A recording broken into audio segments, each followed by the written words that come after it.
टाशी दिलेक और नमस्कार। तिब्बत टीवी के हिंदी प्रसारण में हम सभी दर्शकों का हार्दिक स्वागत करते हैं। केंद्रीय तिब्बती प्रशासन के सूचना एवं अंतर्राष्ट्रीय संबंध विभाग द्वारा आयोजित परम पावन 14वें दलाई लामा जी के प्रति कृतज्ञता वर्ष के आज की हिंदी पैनल में श्री कर्मा मलम जी, आदरणीय छोगुन रिम्पोछे, आदरणीय छंगचुप छोडुन और श्री कैलाश बौद्ध जी परम पावन दलाई लामा जी के जीवन की 4 प्रतिबद्धताओं पर अपनी बात रखेंगे।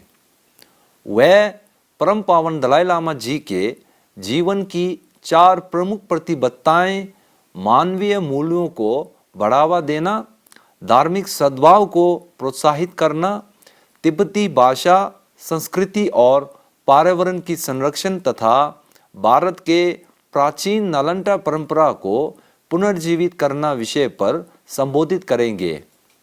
यह बातचीत श्रृंखला परम पावन दलाई लामा जी द्वारा विश्व शांति तथा मानवता के प्रति उत्कृष्ट योगदान हेतु विशेष रूप से आभार प्रकट करना है। आप सभी वक्ताओं का तिब्बत टीवी में हार्दिक स्वागत है। सबसे पहले श्री कर्मा मलम जी द्वारा परम पावन दलाई लामा जी की प्रथम प्रतिबद्धता मानवीय मूल्यों को बढ़ावा देने विषय पर अपनी बात रखेंगे। श्री कर्मा जी पूर्व में केंद्रीय तिब्बती प्रशासन के वरिष्ठ अधिकारी रहे थे। आप तिब्बती और हिंदी भाषाओं में अनुवादक के रूप में कार्यरत है। नमस्कार। आज मुझे एक संक्षिप्त व्याख्यान के लिए बताया गया कि मैं परम पावन दलाई लामा जी के प्रतिबद्ध कमिटमेंट्स जो 4 गिने जाते हैं उसके ऊपर एक व्याख्यान श्रृंखला होने जा रहा है। तो इसलिए मुझे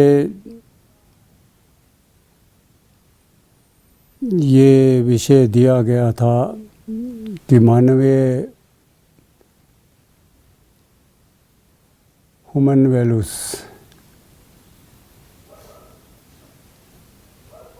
तो इस पर बताने के लिए, क्योंकि वो ऐसा एक विषय है जिसमें हर किस्म की चीज़ आ सकता है। वो मतलब ये विषय जो है वो बहुत व्यापक है और इसमें बताने की भी बहुत कुछ है, लेकिन समय सीमित है। तो इसलिए मैं संक्षिप्त में पहले तो मैं परम पावन जी के ये जो 4 प्रतिबद्धता है, कमिटमेंट्स है, उसके बैकग्राउंड पृष्ठभूमि पर थोड़ा सा जाना चाहूँगा कि परम पावन जी को बौद्ध जगत में हम सब मानते हैं कि वो एक बोधिसत्व की अवतार है।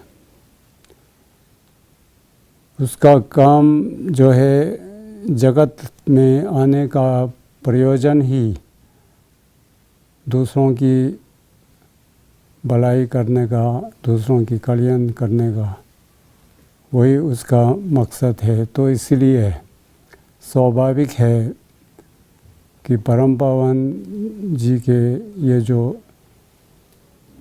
4 कमिटमेंट्स है, प्रतिबद्धता है, वो क्यों बने, इसके पृष्ठभूमि संक्षिप्त में शायद उन्होंने बाहरी दुनिया से पहली बार ये सुना होगा कि माओ त्से-तुंग ने एक बार, अध्यक्ष माओ चीन के, उसने एक बार बताया कि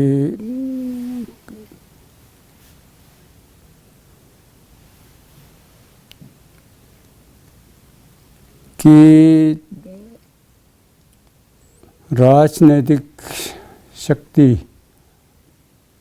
जो है वो बंदूक की नाल से निकलता है।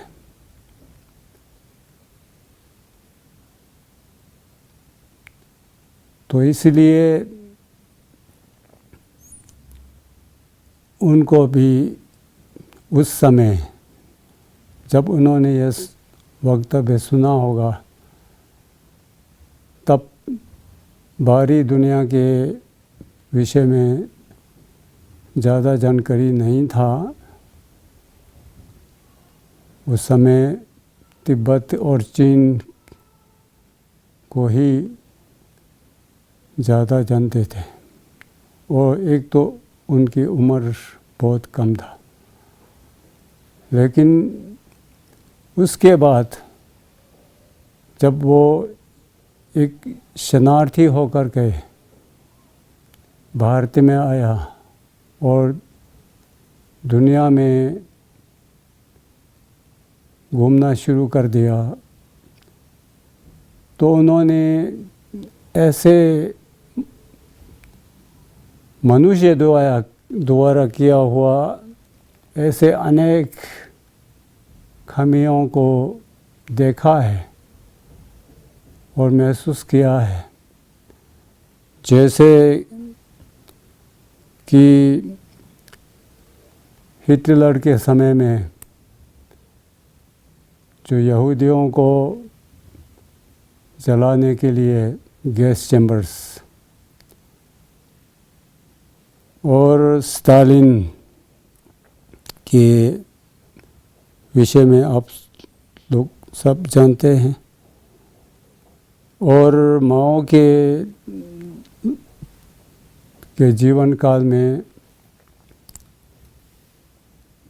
सांस्कृतिक क्रांति, कल्चर रिवॉल्यूशन, और पोल पॉट जैसे तानाशाही इस दुनिया के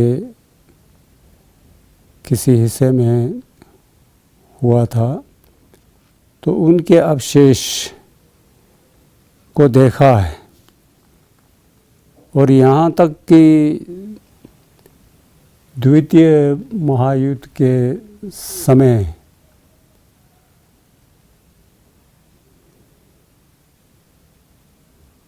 तो बंदूक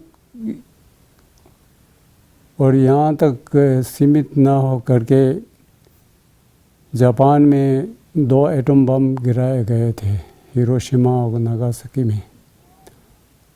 तो हालांकि समय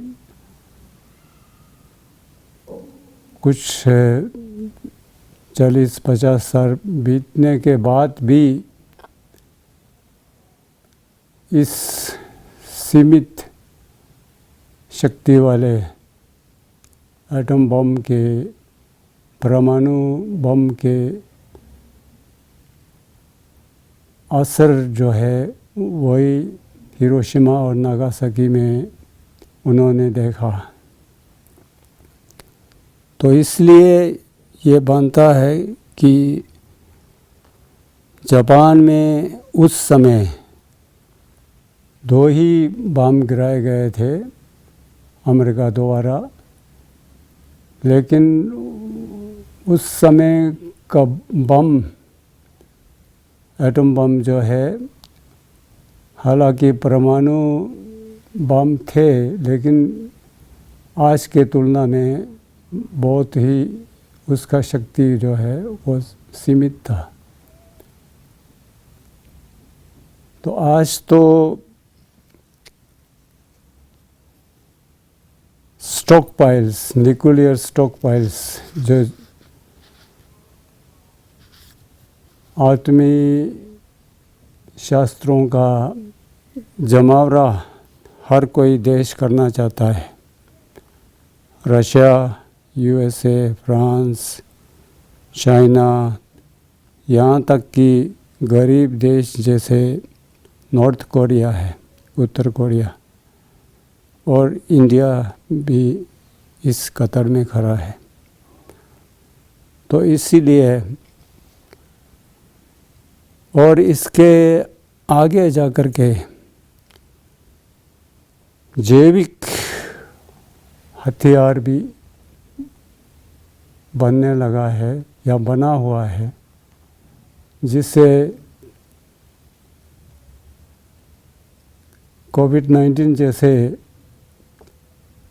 बीमारी फैला सकता है। Biological weapons. तो इसलिए परम पावन ने ये महसूस किया है कि मुझे कुछ ठोस सुझाव देना चाहिए दुनिया के बहुत से नेता, सरकारी, गैर सरकारी, वैज्ञानिक, इन सब से मुलाकात होते रहे और ये अपने विचार जो है परम पावन जी उन सब के साथ बांटते रहे। लेकिन एक नेता आज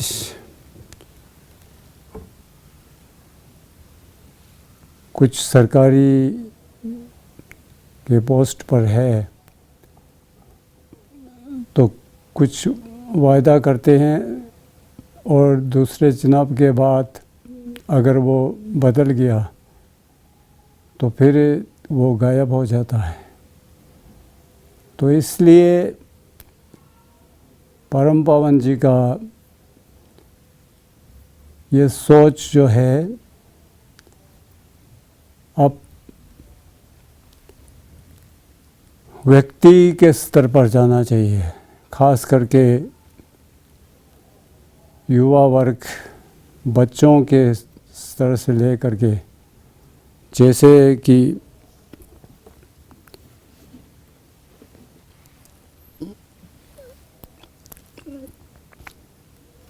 क्योंकि व्यक्ति में अगर बदलाव आता है तो वो कहीं भी हो, कोई भी काम करे, तो ये वैल्यूज़ जो है वो हमेशा उनके साथ रहेंगे। तो इसलिए प्रेम, करुणा, सार्वभौमिक उत्तरदायित्व, यूनिवर्सल रिस्पॉन्सिबिलिटी, अहिंसा, दया, धैर्य, सहिष्णुता, सहन क्षमाशीलता, तो संक्षेप में मैं कह सकता हूँ कि परम पावन जी का मानव मूल्य के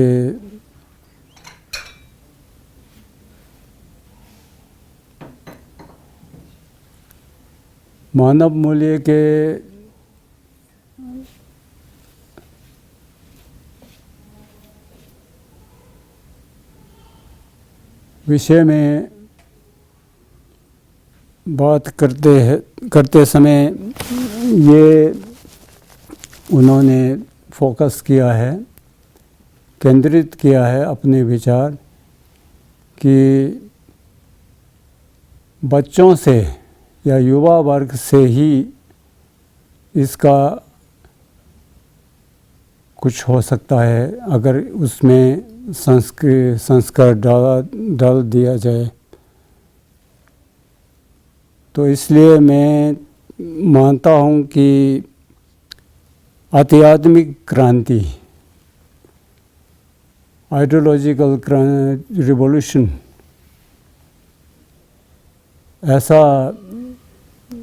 उन्होंने सुझाव दिया है कि मनुष्य को अपने देश के हित या समाज के हित या विशेष कोई समाज के वर्ग के हित को छोड़ करके सार्वभौमिक यूनिवर्सल रिस्पॉन्सिबिलिटी के नाते उनको कुछ उनका सोच जो है वो संकीर्ण नहीं होना चाहिए, व्यापक होना चाहिए। तो इसलिए मुझे तो लगता है कि एक आध्यात्मिक क्रांति की ओर ले जाने की बात कर रहे हैं परम पावन जी, जिसमें ये सब वैल्यूज़ होंगे, प्रेम होगा, क्षमाशीलता होगा, सदाचार होगा, करुणा होगा। ये सब जो है एक इंसान में अगर ये ठीक तरह से बैठ जाए तो हमेशा मरते दम तक जो है वो उनके साथ रहेगा। तो इसीलिए हमारे सोच में बदलाव के लिए एक ऐसे आध्यात्मिक क्रांति की आवश्यकता है। तो इसलिए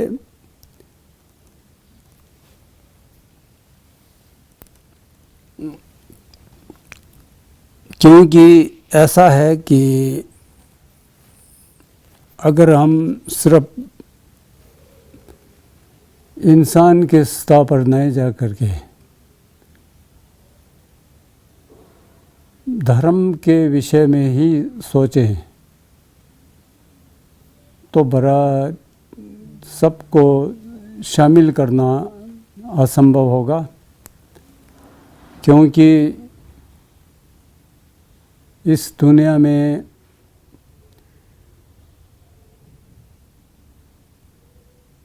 कुछ प्रतिशत किसी धर्म को मानते हैं और धर्म को मानने वाले भी अलग अलग गुटों में बांटा हुआ है। तो इसलिए एक सिद्धांत के तौर पर फिलोसॉफिकल लेवल में जाते तो अलग अलग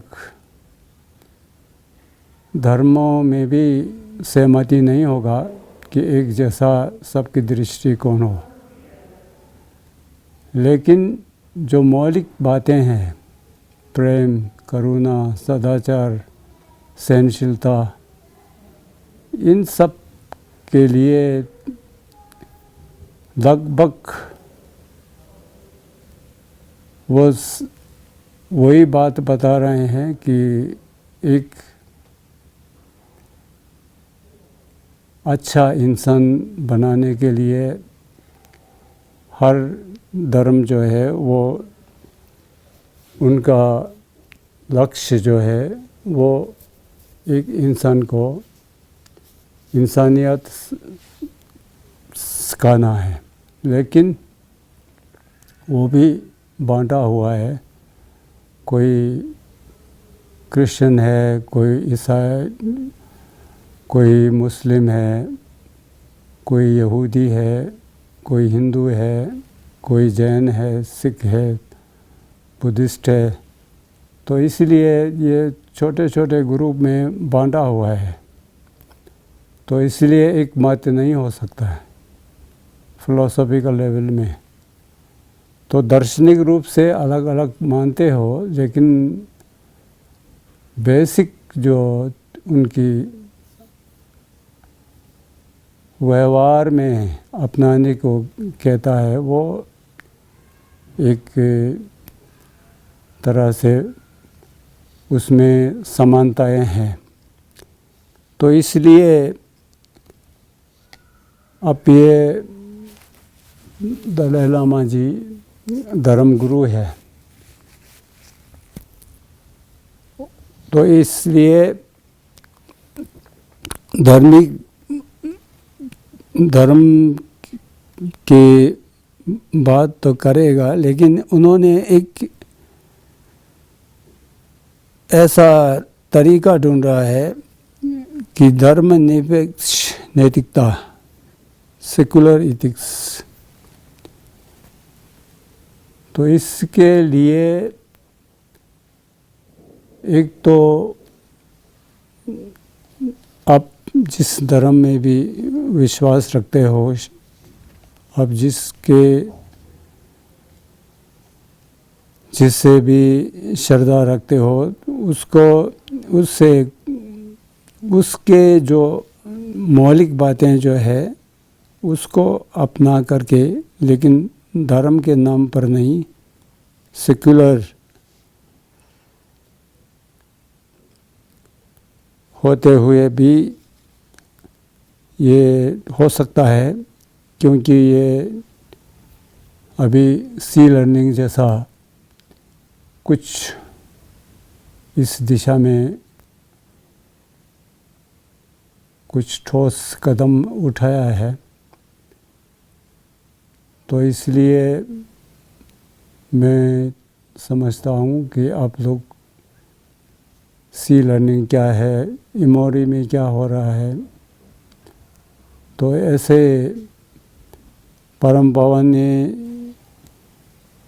ऐसे इस अपने विषय भी ethics for the new millennium, नई शताब्दी की नैतिक शास्त्र, ऐसा बहुत से किताब आपको मिलेंगे।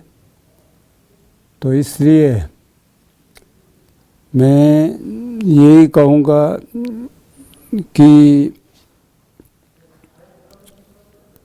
कोई एक धर्म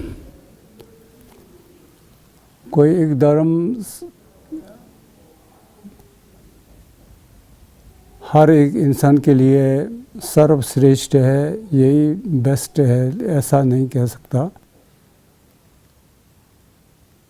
और जैसा कि तिब्बती में एक कहावत है, नेक्या मेंजिक, 100 रोग है उसके एक ही इलाज है, एक ही दवाई है। तो ऐसा तो संभव नहीं है।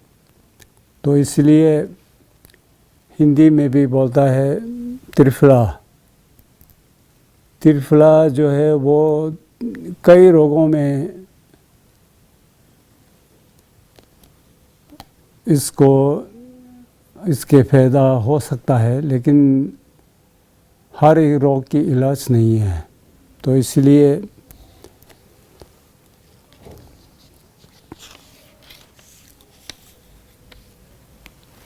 धर्म के विषय में मैं यही कह सकता हूँ कि परम पावन जी ने धर्म पर जोर नहीं दिया है, क्योंकि धर्म मानने वाले, ना मानने वाले और धर्म की आलोचना करने वाले, नकारने वाले, ऐसा कई मानव के भाग है। तो इसलिए ये संभव नहीं है। लेकिन जो मूल्य इसमें निहित है हर एक धर्म में, उसके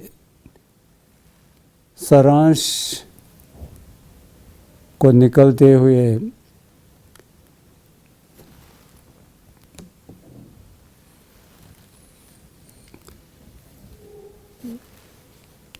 अपनी ये योजना बनाया है, या आपने एक सुझाव दिया है मानवता के लिए कि मेरा ऐसा ऐसा विचार है, अगर भविष्य में मानव समाज को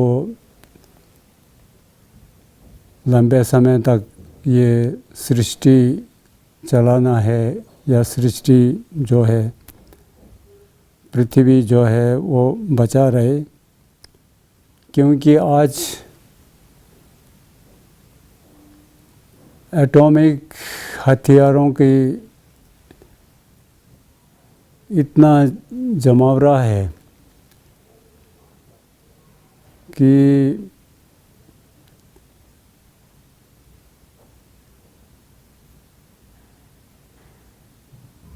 पृथ्वी को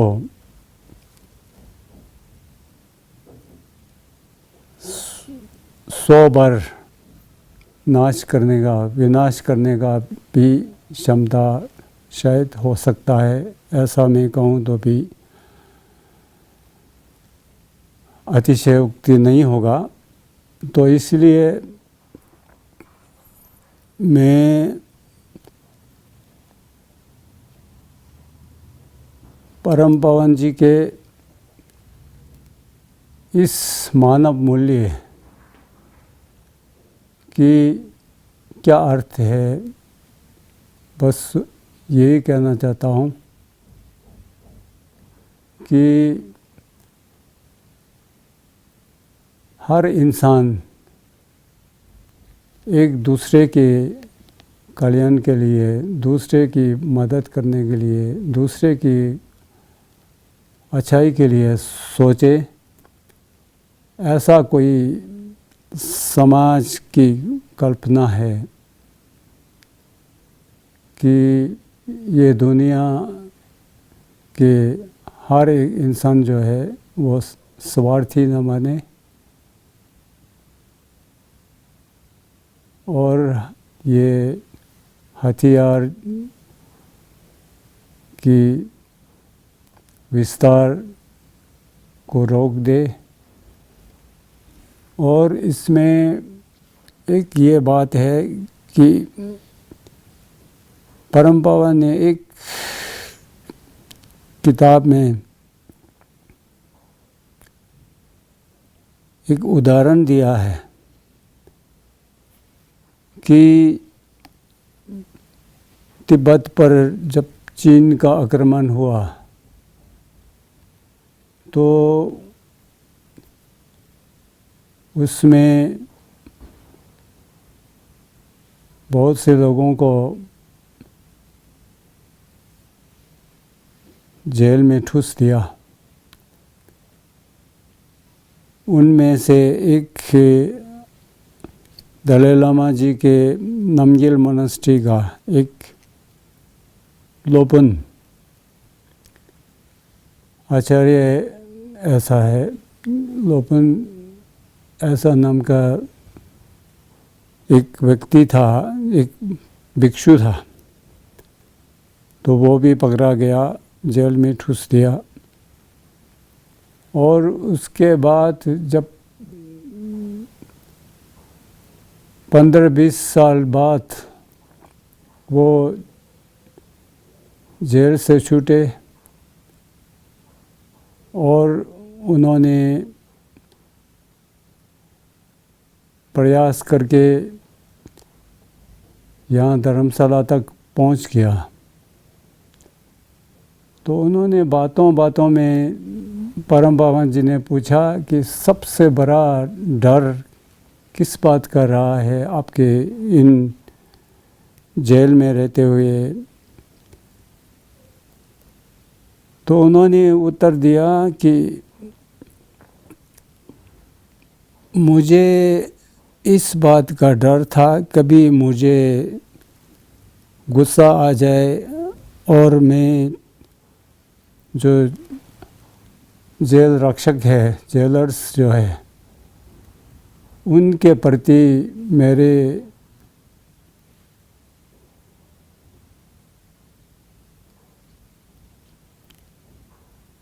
करुणा और पर कल्याण की विचार जो है वो नष्ट ना हो जाए।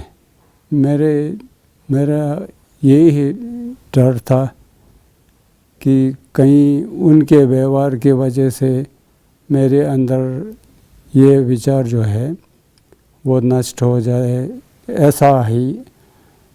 तो मतलब ये है कि कई साल जेल में रहने के बाद भी उनके मन में कोई माल मुटाव नहीं था, कोई ऐसा घृणा नहीं था कि जेलरों ने मारा पीटा है या जेल में सुविधा नहीं है, ऐसा कंप्लेन नहीं है। लेकिन उन्होंने ये ठान लिया कि मैंने एक भिक्षु होते हुए बुद्धिज़्म का फिलॉसफी का और इसका अध्ययन किया है। तो इसमें बताता है कि जो आपको कष्ट पहुंचाने वाले व्यक्ति है वो भी एक तरह से अनजाने हैं और एक तरह से कई समय की कसौटी पर हो सकता है कि वो विवश हो किसी कारण से, ऊपर वाले की ऑर्डर से या प्रशासन की तरीक़ा से। तो इसीलिए किसी के प्रति भेदभाव या ऐसा घृणा वाले विचार आना अच्छा नहीं है। तो ये उन्होंने निष्कर्ष निकला और ये जो है 15-20 साल तक वो सुरक्षित रखते हैं अपने विचार को। और परम पावन जी ये भी कहते हैं कि मैं सबसे पहले मैं एक इंसान हूँ, इस धरती पर एक मनुष्य हूँ। उसके बाद जो है वो तिब्बती हूँ और उसके बाद आखिरी में दलाई लामा। तो इसके मतलब ये है कि उनका विचार ये है कि मैं सब इंसान जो है बराबर है, सबको सुख शांति मिलना चाहिए, सबके हित होना चाहिए। तो इसीलिए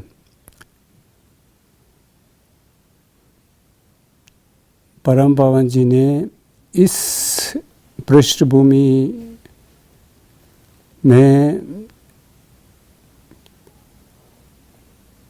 ये विचार प्रकट किया है और मुझे आशा है कि आप लोग इन विचारों को अवश्य,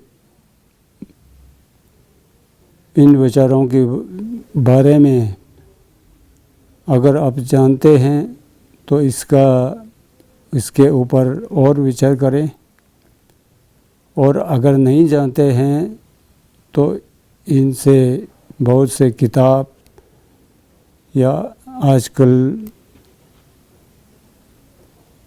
नेटवर्क पर भी उपलब्ध है। तो इसीलिए मेरा इच्छा है कि ये आपसे अपील है कि इसके ऊपर कम से कम एक सोचें कि हमारे भविष्य, हमारे बाल बच्चे या कैसे सुरक्षित रह सकता है इससे आधुनिक दुनिया में। तो इसलिए धर्म पर विश्वास होना नहीं, उतना आवश्यकता नहीं है, लेकिन एक अच्छा मनुष्य होना बहुत आवश्यक है। अगर इस धरती पर हर एक मनुष्य जो है वो एक दूसरे के लिए अच्छा सोचने वाले, विचार करने वाले, पर कल्याण की विचार करने वाले हो, तो ये स्थिति बदल सकता है और हम भविष्य में हमारे अच्छा समय व्यतीत होगा, ऐसा हम आशा कर सकते हैं। नहीं तो फिर तबाह होने के लिए तैयार होना होगा। तो यही मैं कहना चाहता हूँ कि आप लोग परम पावन जी के विचारों को जानिए, एक बुद्धिस्ट होने के नाते नहीं, एक इंसान होने के नाते, और फिर अपनी बुद्धि के तौर पर उस कसौटी के तराजू में तौलिए कि हमारे भविष्य कैसे सुरक्षित रह सकता है। बस इतना ही कहना है। धन्यवाद। हमारे अगली वक्ता आदरणीय छोगन रिम्पोछे है। आप परम पावन दलाई लामा जी की दूसरी प्रतिबद्धता धार्मिक सद्भाव को प्रोत्साहित करने के विषय पर संबोधित करेंगे। आदरणीय छोगन रिम्पोछे जी को परम पावन दलाई लामा जी द्वारा तिब्बती बौद्ध धर्म के ड्रुक्पा कग्यू परंपरा के 9वें छोगन वंशा के अवतार के रूप में मान्यता दिया गया है। नमस्कार। टाशी तिलक। परम पावन दलाई लामा जी के चरणों में ये वर्ष धन्यवाद वर्ष के स्तर पर मनाने हेतु तिब्बत सरकार के हमारे प्रधानमंत्री माननीय श्री लोब्सांग संघे जी के मंत्रिमंडल द्वारा ये वर्ष धन्यवाद वर्ष के स्तर पर मनाने के लिए प्रस्तावित की है। उसी संदर्भ में सूचना और प्रसारण मंत्रालय द्वारा मुझे यहाँ व्याख्या करने के लिए कहा गया है। परम पावन जी के जीवन और दर्शन के बारे में व्याख्या करना कठिन है, घबराहट है इसमें, क्योंकि असीमित है और मेरा ज्ञान आधा अधूरा है। लेकिन फिर भी दलाई लामा जी के जीवन और दर्शन के बारे में हम आप सब अपने अपने स्तर पर परिचित हैं। दलाई लामा जी के 4 प्रमुख प्रतिबद्धताएं उनके यानी कि संकल्प हैं। उनमें से दूसरा जो उनके संकल्प है उस विषय पर मुझे यहाँ व्याख्या करने के लिए कहा गया है, जो कि धर्मों के बीच में एकता और समानता के विषय पर। लेकिन संक्षेप में सबसे पहले उनके संकल्प कि मनुष्य के सेवा करना। परम पावन जी बताते हैं कि मैं स्वयं एक मनुष्य के नाते कि मनुष्य के सेवा करना। सभी मनुष्य एक समान है, सुख चाहते हैं और दुख नहीं चाहते हैं। यही मूल बात है, यही आधार है, यही आधारशिला है। दूसरा, धर्मों के बीच में एकता, भाईचारा, ये बहुत महत्वपूर्ण विषय है, क्योंकि संसार में समाज अगर हम देखें कि सबसे प्राचीन कोई हमारी संस्कृति, सभ्यता या जो भी रीति रिवाज हमारे रहन सहन सारा कुछ जो है वो किसी न किसी धर्म से ही है और धर्म से संबंधित है।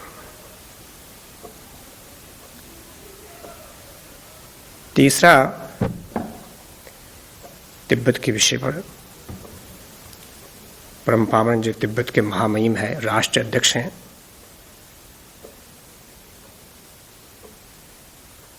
और चौथा, भारत के प्राचीन जो सभ्यता संस्कृति है उसके सुरक्षा और संरक्षण का।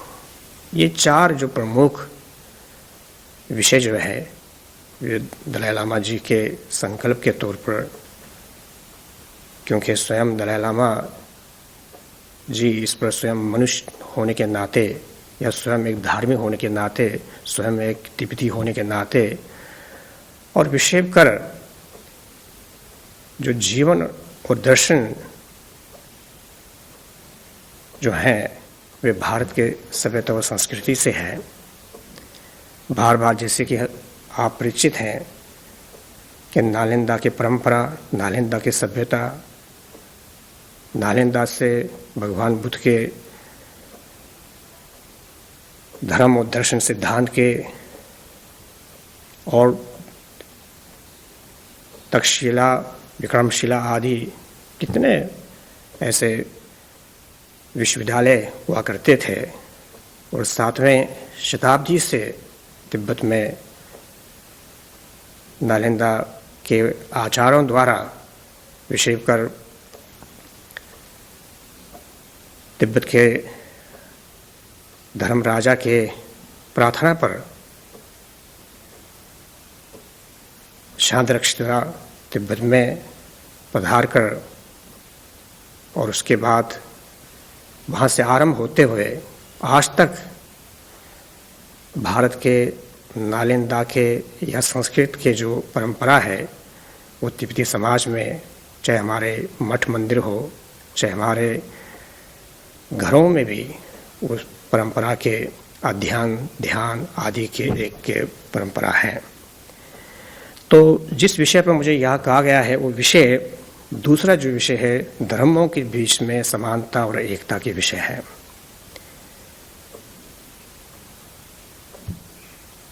तो दलाई लामा जी बताते हैं कि मैं स्वयं एक धार्मिक होने के नाते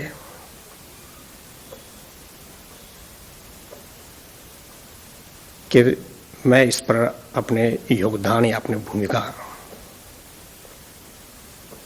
कोई भी शब्द उनके प्रति उपयोग करने में हमें थोड़ी सी झिझक है, इसलिए मैं क्षमा चाहता हूँ। दलाई लामा जी कहते हैं भगवान बुद्ध के, भारत के आचार्य नागार्जुन आदि के दर्शन के शब्दकोश के आधार पर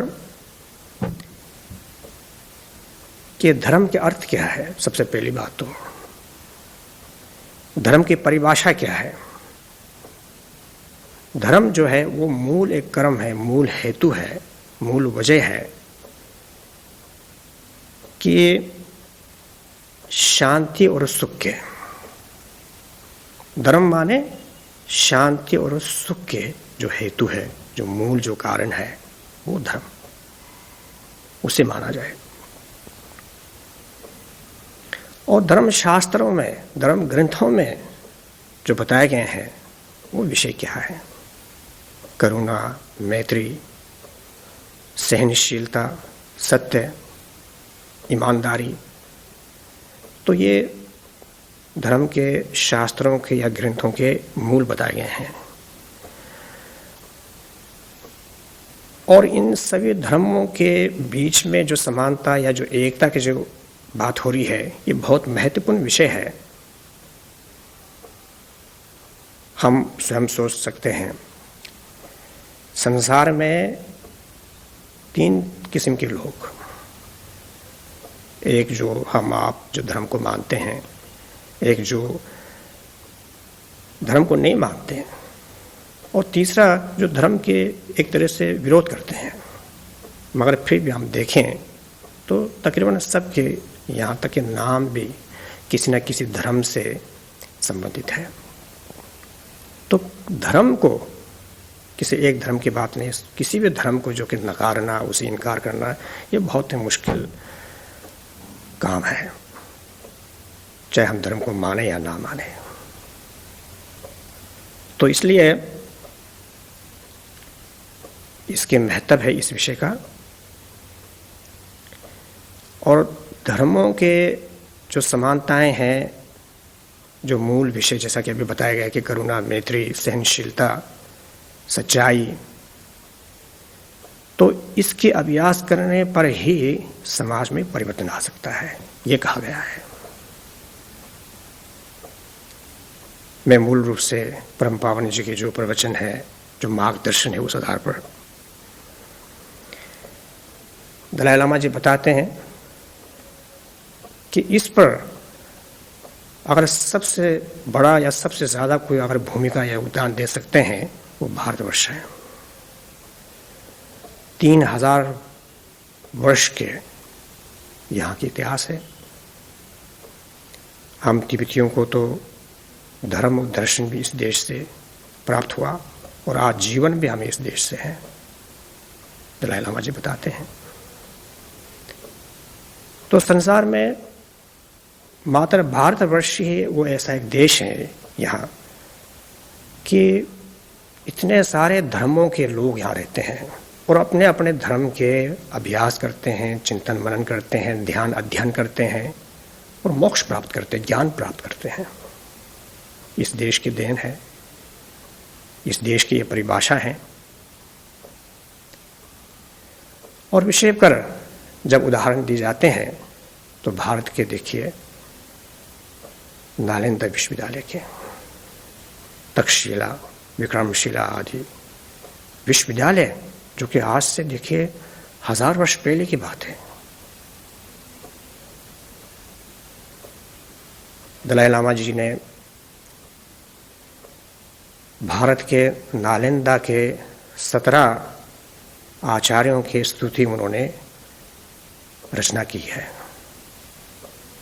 आप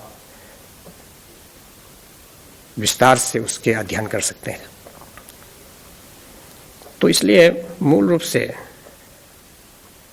करुणा, मैत्री, सहनशीलता और संतुष्टि और शील की पालन, ये कुछ विषय महत्वपूर्ण जो बार बार बताते हैं, जो स्वयं अपने के लिए भी, समाज के लिए भी कितना महत्वपूर्ण है। अपने अगर हम सोच सकते हैं, अगर विचार करें तो देश और समाज से लेकर घर परिवार तक के विषय पर ये कुछ विषय ऐसे हैं जिनकी अभ्यास करना हमारे स्वयं अपने सुख और शांति के लिए जरूरी है। जैसा कि पहले कहा गया कि धर्म की परिभाषा माने सुख और शांति प्राप्त करना। और उदाहरण के तौर पर इसी संदर्भ में दूसरा जो उनके संकल्प है, उसी के संदर्भ में मैं आपके समक्ष बात रख रहा हूँ। परम पावन जी बताते हैं कि करुणा और मैत्री को नुकसान करता कौन है? करुणा और मैत्री को यानी कि प्रेम को नुकसान करता कौन है? नुकसान क्रोध ही नुकसान करता है। कोई अगर शत्रु है तो वो क्रोध है।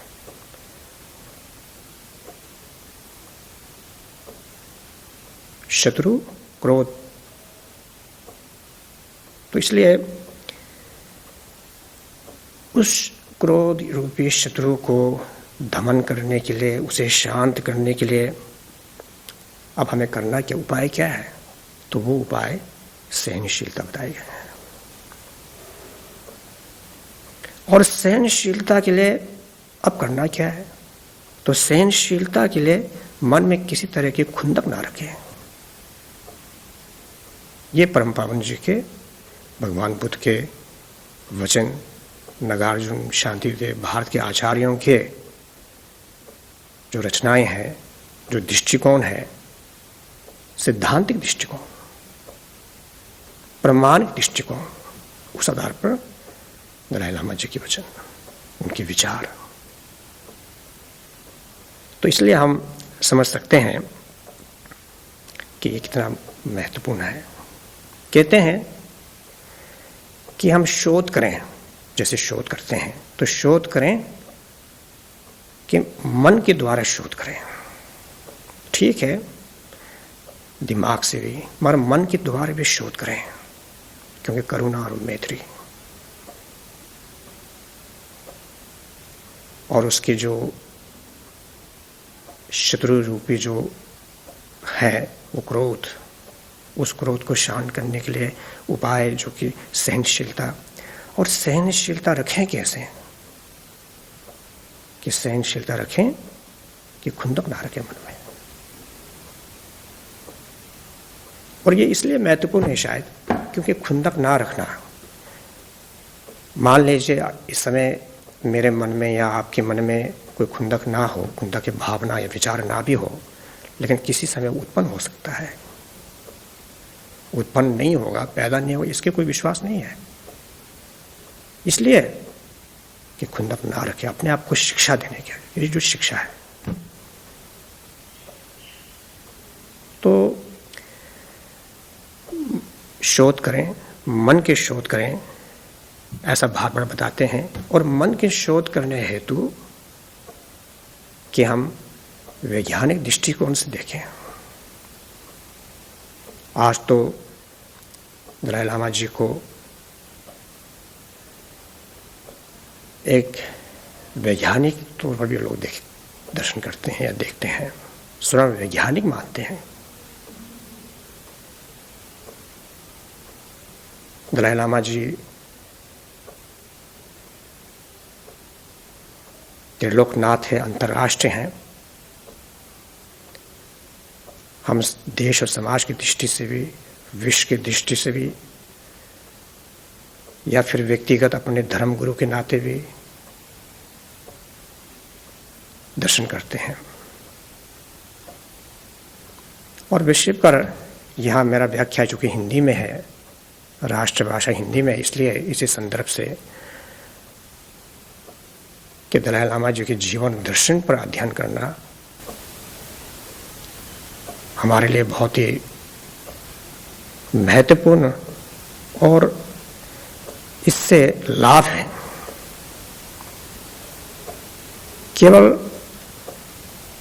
पुण्य के या आस्था की दृष्टि से नहीं, बहुत अच्छी बात है, आस्था है, श्रद्धा, मगर फिर भी केवल इस नाते से नहीं, एक अध्ययन के दृष्टिकोण से अगर हम देखें, मात्र दलाई लामा ही वो धर्म गुरु या वो आध्यात्मिक नेता या व्यक्ति हैं जिनके जीवन काल में चाहे साम्यवाद के हो, चाहे समाजवाद के हो, उस दौर से गुजरे हैं। और विश्व के भारतवर्ष के लोगों के लिए तो खास करके जो अध्ययन के क्षेत्र में है, अध्यापक है या आप जो विद्यार्थी है, उनके लिए मैं समझता हूँ कि बहुत ही महत्वपूर्ण है उनके जीवन दर्शन के बारे में अध्ययन करना। माता दलाई लामा ही वो व्यक्ति हैं जो भारत के प्रथम राष्ट्रपति डॉक्टर राजेंद्र प्रसाद से लेकर आज के महामहिम राष्ट्रपति रामनाथ जी तक, प्रधानमंत्री पंडित जवाहरलाल नेहरू से लेकर आज के माननीय नरेंद्र मोदी जी तक सबसे उनके परिचित और एक दूसरे को जानते हैं, एक दूसरे को समझते हैं। मुझे याद है आज से करीब 20 वर्ष पहले मसूरी में एकेडमी जो वहाँ संस्था है, तो वहाँ किसी ने उनसे पूछा कि हमसे ज़्यादा हिंदुस्तान आपने देखे हैं, तो आपके विचार से भारतवर्ष के सबसे बड़ी समस्या क्या है, ये सवाल मुझसे पूछा गया। जहां से बड़े बड़े अधिकारी निकलते हैं, तो देखिए, तो आज हमारे आपके सौभाग्य हैं कि बार बार दलाई लामा जी के दर्शन, मार्गदर्शन, उनके प्रवचन, उनके विचार सुनने के अवसर प्राप्त होते हैं। भारत के हर राज्य में उनके यात्राएं होते हैं, उनके कार्यक्रम होते हैं, तो हम अध्ययन कर सकते हैं, ध्यान कर सकते हैं। तो इसलिए इन्हीं शब्दों के साथ मैं इस विषय को यहाँ समाप्त करता हूँ, लेकिन संक्षेप में समय के अभाव को देखते हुए दलाई लामा जी द्वारा रचना किए भारत के 17 जो आचार्य हैं नालंदा विश्वविद्यालय के, उसमें रचना के स्तुति के आखिर में जो कि ये कहा गया है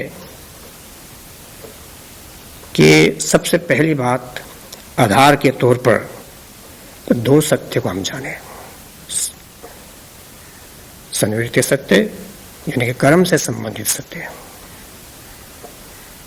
और परमार्थ सत्य यानी कि स्वभाव के सत्य। इन 2 सत्यों को, भीतर के बाहर के इन 2 सत्यों को जाने, और उस आधार पर बुद्ध के द्वारा 4 आर्य सत्य को जाने। 4 आर्य सत्य कि दुख और तकलीफ से कैसे हम मुक्ति प्राप्त करें, वो विषय है। इसलिए जरूरी है कि भारतीय दर्शन के, संस्कृत के या नालंदा परंपरा के दृष्टिकोण से प्रमाण के आधार पर, प्रमाण के आधार पर बुद्ध और धर्म और संघ की शरण में, या बुद्ध धर्म संघ के प्रति आस्था हो, इसी के माध्यम से जो कि निर्वाण की परिभाषा होता है। तो ये मूल रूप से संसार भर में जितने भी धर्म है, उन सभी धर्मों के प्रति, क्योंकि मोक्ष, मुक्ति, प्रेम, सहनशीलता, सभी धर्मों में इसकी व्याख्या है और इसकी ज्ञान भी है। कहते हैं कि प्रेम, सहनशीलता, संतुष्टि, इस पर सभी धर्म एक समान की शिक्षा है। ठीक है, जहां तक आत्मा की विषय है, आत्मा शून्य की यानी कि शून्यता के विषय है, वो एक शास्त्र अर्थ का विषय है। मगर जो मूल हमारे जीवन के करुणा, मैत्री के आधार पर जो प्रेम है, उसमें सबके एक समान, जिसके अत्यंत सबसे आवश्यक विषय है हमारे आपके जीवन में। तो इसलिए सभी धर्मों के प्रति आदर का भाव रखें, सम्मान करें। तो सबसे पहले हम धर्मों के सम्मान करें, जैसे अपने धर्म के सम्मान करते हैं वैसे दूसरे धर्मों के सम्मान करें। महामहिम दलाई लामा जी स्वयं सभी धर्मों के मठ, मंदिर, गुरुद्वार, मस्जिदों, चर्च वगैरह में वे जाते हैं, उनके कार्यक्रम होते हैं। तो हम देख सकते हैं एक तरह से तीर्थ यात्रा के सत्र में वे उनका कार्यक्रम होते हैं, और इसी से प्रभावित होते हुए और इसी आशीर्वाद से मैं अपना वक्तव्य यहाँ समाप्त करता हूँ। और अंत में हमारे में एक पाठ जो कि दलाई लामा जी के दीर्घायु और उनके स्वास्थ्य के लिए ये प्रार्थना 강连रावे को विश्व से फैंदन देवा मालिन जुंगे ने चेने से वो तेंजिंग ज्ञान से विषय स्थिति बात तीन दृश्य, अर्थात कि हिमालय के नाथ लोकेश्वर आप तेंजिंग ज्ञासो,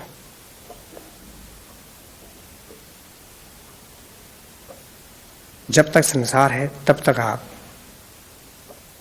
हमें दर्शन देते रहें। ये श्लोक कुछ हमारे इतिहासकार बताते हैं तिब्बत के राष्ट्रगान के राष्ट्रगान हुआ करता था, क्योंकि इससे पहले के दलाई लामा जितने हुए हैं, 5वें दलाई लामा से तिब्बत के राष्ट्र के प्रमुख, तो इस तरीके से जैसा कि वर्तमान दलाई लामा जी के तेंजिन ग्यात्सो के नाम से, इनसे पहले 13वें दलाई लामा के थुपटेन ग्यात्सो, चेरे से वो थुपटेन ग्यात्सो, इस तरह से मात्र से नाम उनके बदले जाते हैं, बाकी वही शब्द रखे जाते हैं। तो इस पवित्र व ऐतिहासिक क्षणों के साथ आप सबको बहुत बहुत धन्यवाद, नमस्कार, तुझे। आज के हमारे तीसरे वक्ता आदरणीय चंगचुप छोडन जी हैं। आप परम पावन दलाई लामा जी की तीसरी प्रतिबद्धता तिब्बती भाषा, संस्कृति और पर्यावरण की संरक्षण के विषय पर संबोधित करेंगे। आदरणीय चंगचुप छोडन जी दक्षिण भारत स्थित गांधीन शर्चे मठ के मठाधीश थे। वर्तमान में आप अंतर्राष्ट्रीय गेलुक प्रतिष्ठान के कार्यकारी निदेशक हैं। सर्वदृष्टि प्रहाणाय यह सधर्मं देश्यतः अनुकंपामुदापादाय तम नमस्यामि गौतमम। खांगी तुझे निरसुने तावा थमजे पंगबेचर थंबे छे नि तुझे गौतम थेला छा थेलो। सभी विविध ग्रंथों के लिए आंख के सम्मान तथा मैत्रीपूर्ण उपाय कुशल कार्यों से सौभाग्यवानों को मुक्ति का सर्वोच्च द्वार प्रदर्शित करने वाले कल्याण मित्रों को मेरा विनम्र प्रणाम।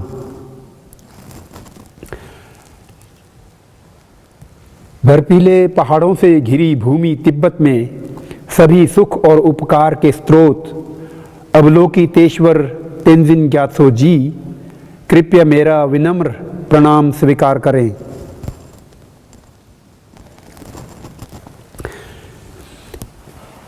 इन पंक्तियों से भगवान बुद्ध, अन्य गुरुजन और परम पावन दलाई लामा जी को नमन करके मैं आगे कहना चाहूँगा कि तिब्बत के निर्वासित सरकार द्वारा 2020 पूरे वर्ष को परम पावन दलाई लामा जी के अपार कृपा के कृतज्ञता हेतु मनाया जा रहा है। इस विशेष अवसर पर इस कार्यक्रम के संयोजक तिब्बत के निर्वासित सरकार के विदेश तथा प्रचार विभाग ने मुझे परम पावन जी के 4 प्रतिबद्धताओं में से तीसरे प्रतिबद्धता पर अपना विचार आप सभी से साझा करने के लिए आमंत्रित किया। बड़े ही सौभाग्य की बात है कि ये अवसर मुझे प्राप्त हुआ। इस विषय पर मैं कोई विशेष विद्वान तो नहीं हूँ, मगर वर्षों तक मैंने परम पावन जी के विचारों को सुना है और तिब्बती समुदाय में बहुत लंबा वक्त बिताने के कारण कुछ विचार हैं जो मैं आप लोगों से साझा करना चाहूँगा।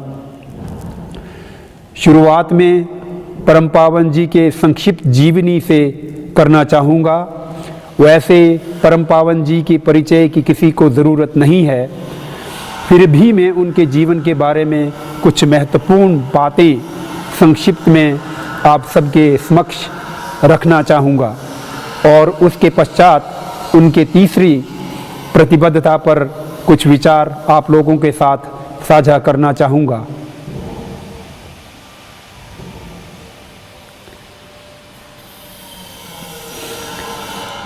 परम पावन 14वें दलाई लामा श्री तेंजिन ग्यात्सो एक संक्षिप्त जीवनी।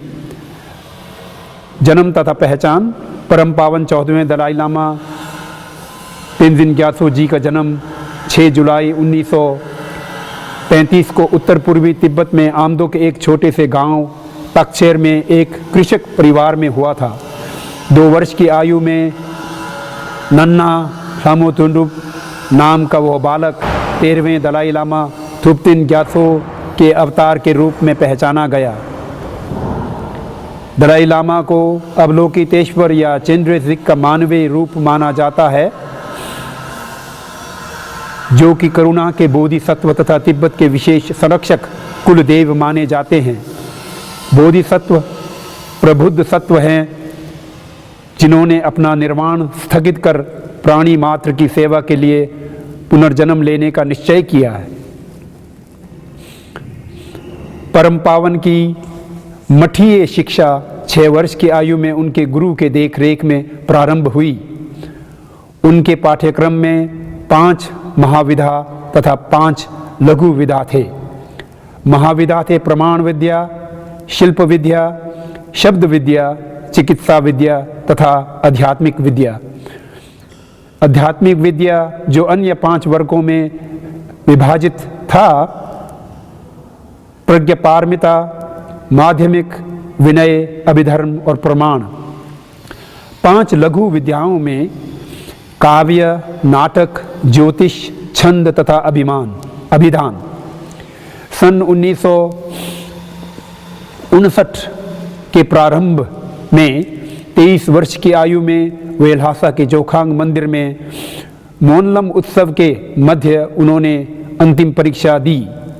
परीक्षा में बड़े ही सम्मान के साथ सफलता प्राप्त करके उन्हें गेशे लहारंपा की उपाधि से सम्मानित किया गया।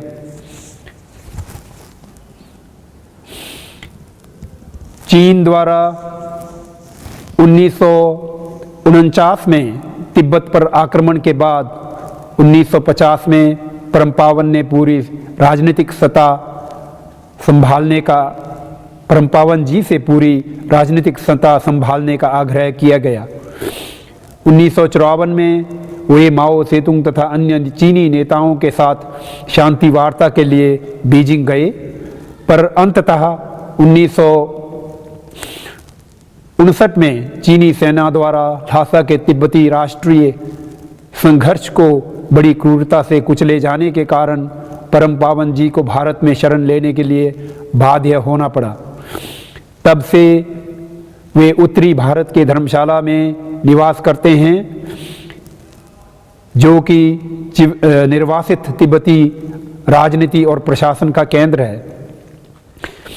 चीनी आक्रमण के बाद परम पावन ने तिब्बत के प्रश्न पर संयुक्त राष्ट्र संघ से अपील की और संयुक्त राष्ट्र संघ ने तिब्बत पर 1959, 1961 और 1965 में प्रस्ताव पारित किए। 1959, 1961 और 1965 में 3 प्रस्ताव पारित किए।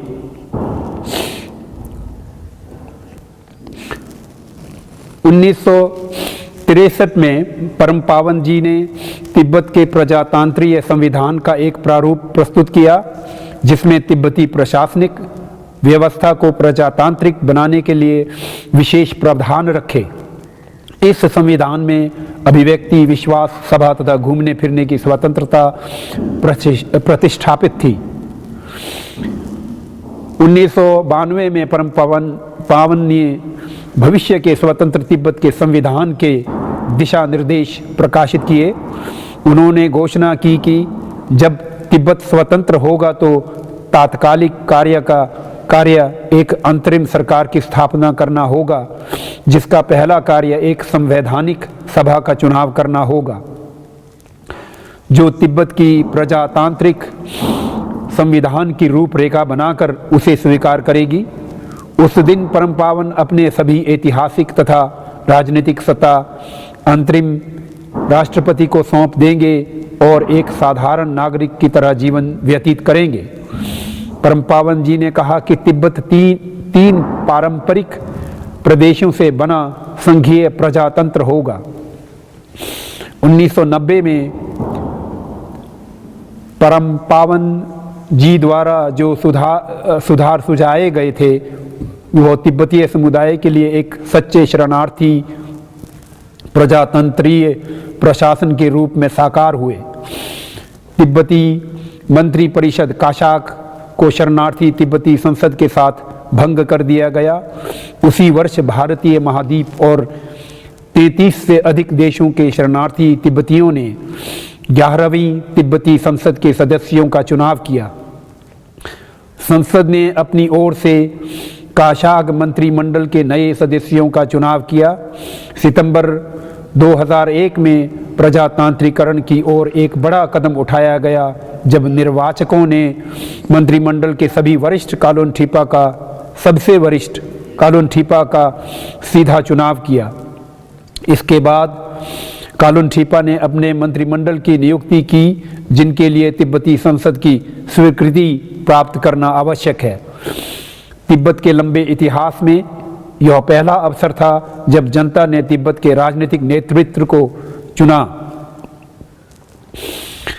तिब्बत की बिगड़ती परिस्थिति के शांति समाधान के लिए एक पहले कदम के रूप में सितंबर 1987 में परम पावन ने 5 बिंदु शांति प्रस्ताव रखा।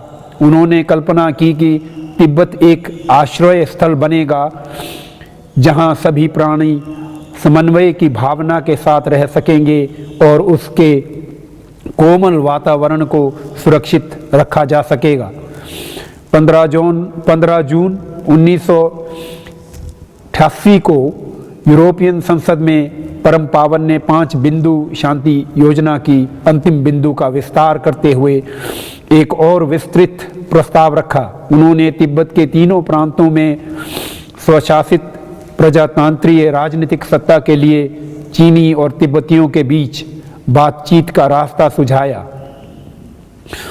यह सत्ता चीनी संघ के साथ होगी तथा चीनी सरकार तिब्बत की विदेश नीति तथा सुरक्षा के लिए उत्तरदायी होगा। मगर परम पावन द्वारा प्रस्तावित विभिन्न शांति प्रस्तावों पर सकारात्मक उत्तर देने में चीन अब तक बिल्कुल विफल रहा है।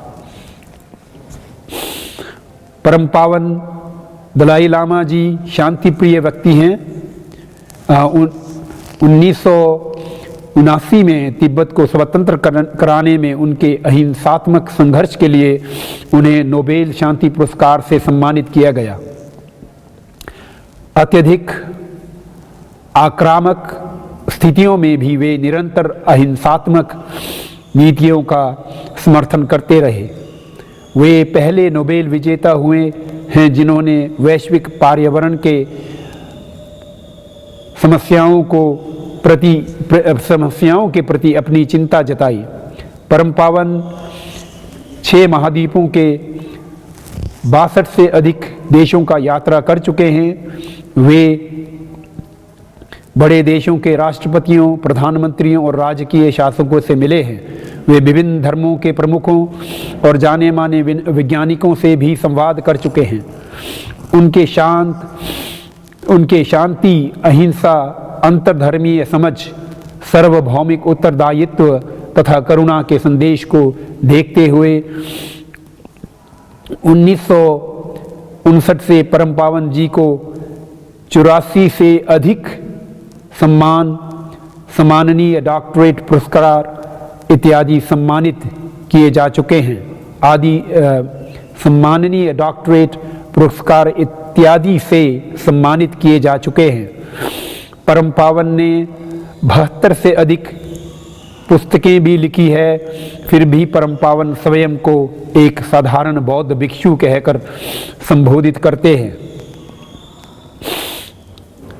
14 मार्च 2010 को परम पावन जी ने तिब्बती जनप्रतिनिधि सभा निर्वासन में तिब्बती संसद को पत्र लिखकर तिब्बतियों के निर्वासन के चार्टर के अनुसार अपने तात्कालिक अधिकार से उन्हें मुक्ति करने का अनुरोध किया, क्योंकि तकनीकी रूप से वे तब तक राज्य प्रमुख थे।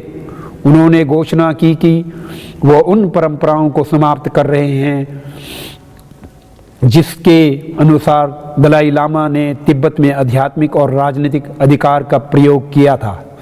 उन्होंने स्पष्ट किया कि उनका उद्देश्य था कि वे मात्र आध्यात्मिक विषयों से संबंध रखते हुए पहले 4 दलाई लामा की स्थिति को पुनर्प्रारंभ करेंगे। उन्होंने पुष्टि की कि लोकतांत्रिक ढंग से निर्वाचित नेतृत्व तिब्बती राजनीतिक मामलों के प्रति संपूर्ण औपचारिक उत्तरदायित्व ग्रहण करेगा। अब से गादेन फोटांग दलाई लामा का आधिकारिक कार्यालय और आवास उस कार्य को पूरा करेगा। परम पावन दलाई लामा जी 29 मई 2011 तक तिब्बत के राजकीय प्रमुख रहे और 29 मई 2011 को परम पावन जी ने औपचारिक रूप से दस्तावेज पर हस्ताक्षर कर तथा अपनी सारी राजनीतिक शक्तियां तथा उत्तरदायित्व प्रजातांत्रिक तरीके से चुने हुए तिब्बती नेतृत्व को हस्तांतरित किए। ऐसा करते हुए उन्होंने दलाई लामा की 367 वर्षीय परंपरा को औपचारिक रूप से समाप्त कर दिया।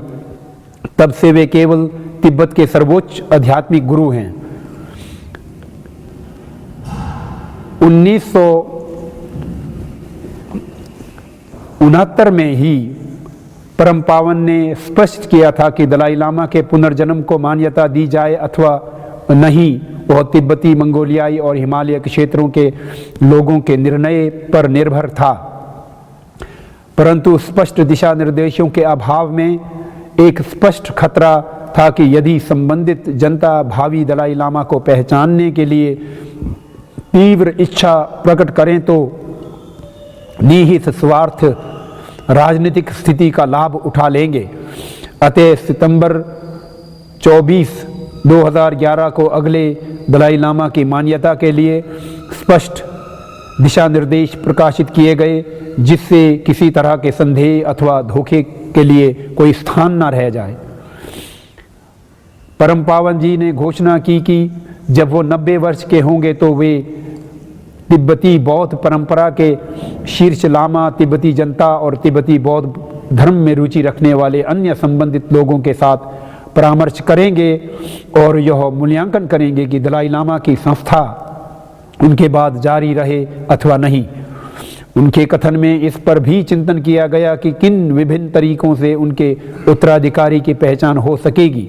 यदि ऐसा निर्णय लिया गया है कि एक 15वें दलाई लामा को मान्यता दी जानी चाहिए, तो ऐसा करने का उत्तरदायित्व प्रमुख रूप से दलाई लामा के गादेन फोटांग ट्रस्ट से संबंधित अधिकारियों पर होगा।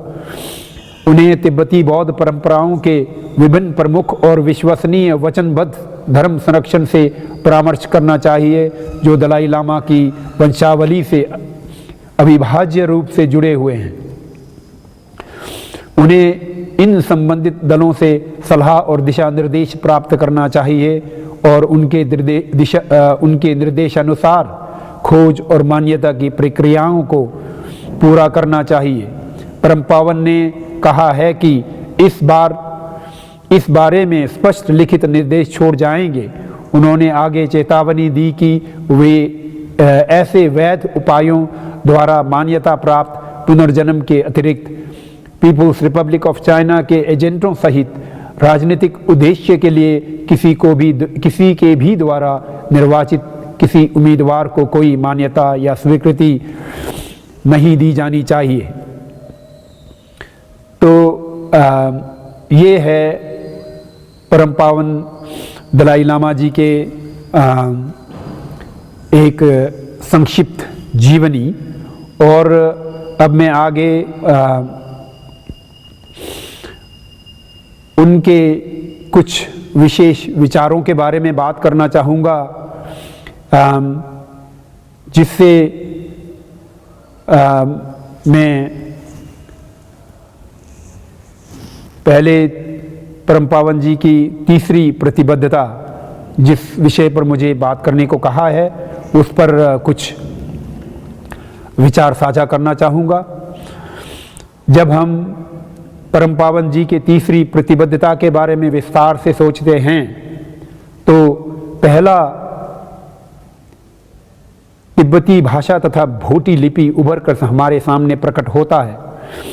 इसका विशेष कारण यह है कि तिब्बती भाषा तथा भोटी लिपि तिब्बती संस्कृति की जान है। विश्व भर में इस वक्त बौद्ध धर्म की बड़ी ज़रूरत है। हमें यह मानना पड़ेगा, बौद्ध धर्म या भगवान बुद्ध के उपदेशों को स्पष्ट और सटीकता से समझने और समझाने के लिए तिब्बती भाषा और भोटी लिपि से बेहतर कोई भी दूसरा माध्यम नहीं है।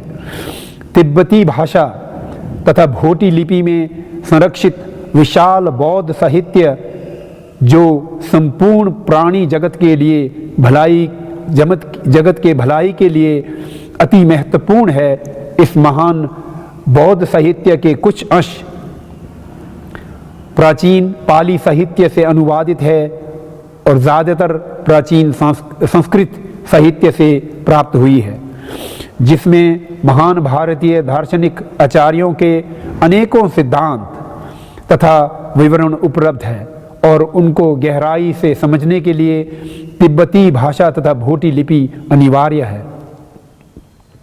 तो इस कारण